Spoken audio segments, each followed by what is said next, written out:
When the worst happens, you'll need your mind to be an ally. Have you ever noticed how compact thoughts are? A sentence tells a story. Your mind seizes upon that sentence proudly, turning it like a gem and examining every facet. That's apt, your mind says, and proceeds to repeat that motto. There's only one problem. The motto is wrong. It's cruel. Why, you would never let someone else speak to you like that, would you?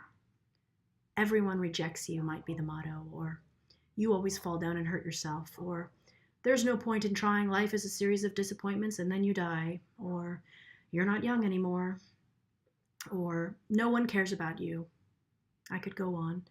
And I'm certain that everyone has a set of phrases like these that pop into their heads. Many come from outside voices heard over and over again that are motivated by conformity, cruelty, control, or currency. These days, it seems like many come from the media, but people will absorb and repeat these truisms themselves. Take senescence, one of my favorite topics. How many times in my admittedly young life have I heard a contemporary complain about their age? It seems we are all on the lookout for signs of entropy, manifested in our skin, hair, joints, strength, vitality, and more. I remember upon turning 30 when a friend mentioned she was starting to feel her age and noticed a creakiness in her joints. Now, friends a decade or two or three or four past 30 make similar complaints but with varying symptoms.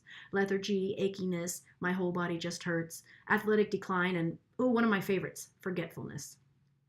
I don't often go to the doctor, but the last time I was there, a brochure was helpfully left out on the examination table. It described perimenopausal symptoms to be on the alert for starting around age 30. One of them was forgetfulness. I practically threw it in the gynecologist's face. "This brochure is the patriarchy," I blurted out, somewhat unfairly to patriarchs who had never told me such things.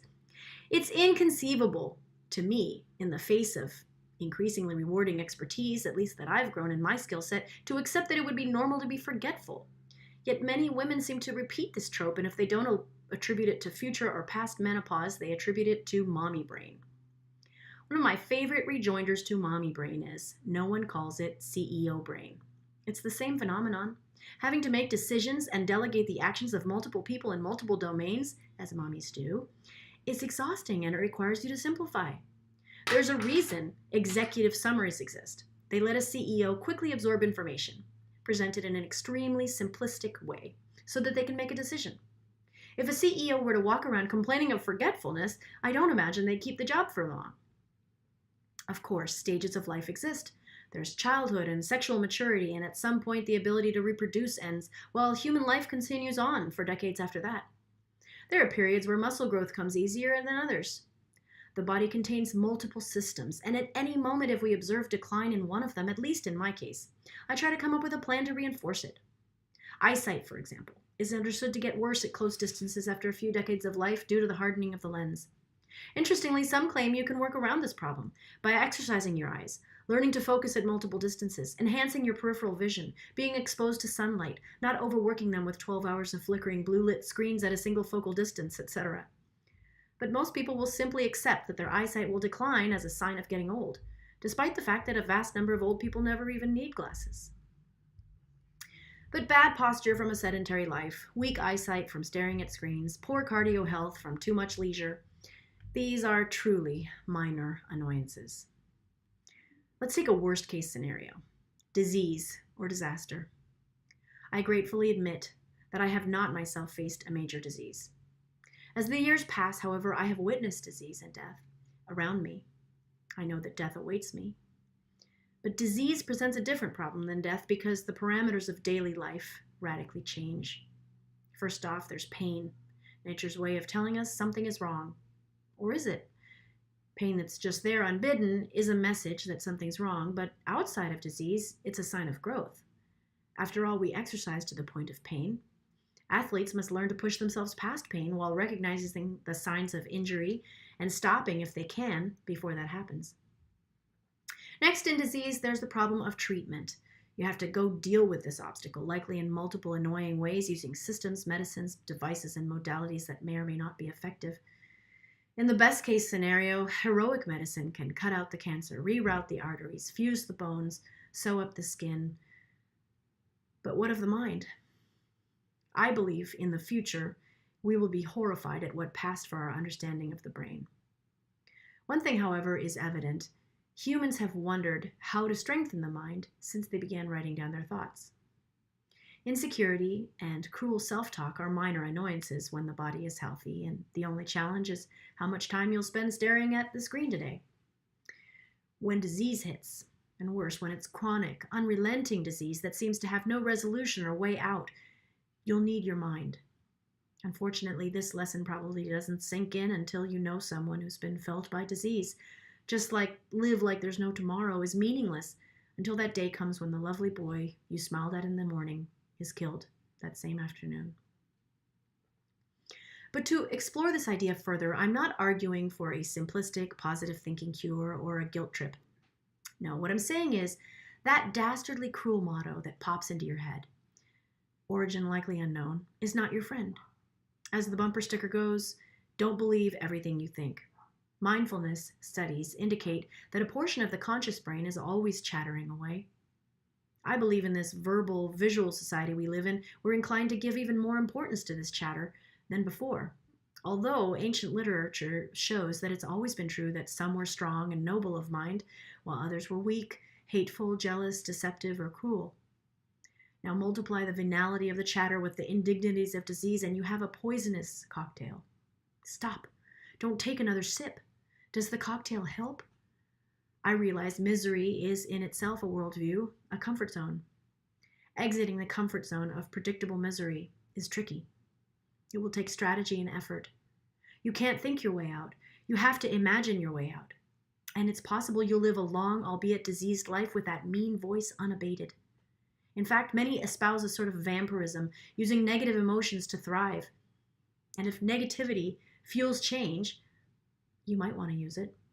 Of course, a modicum of objective reality or healthy fear, which is often activated at the subconscious level before we can verbalize it, does help us to survive.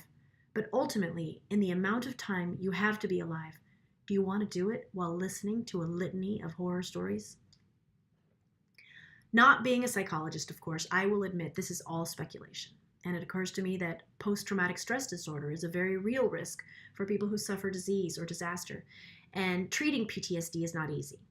So the point of me writing this essay is primarily to record an observation that life has afforded me, which is that while things are going well for me, why should I cultivate negativity?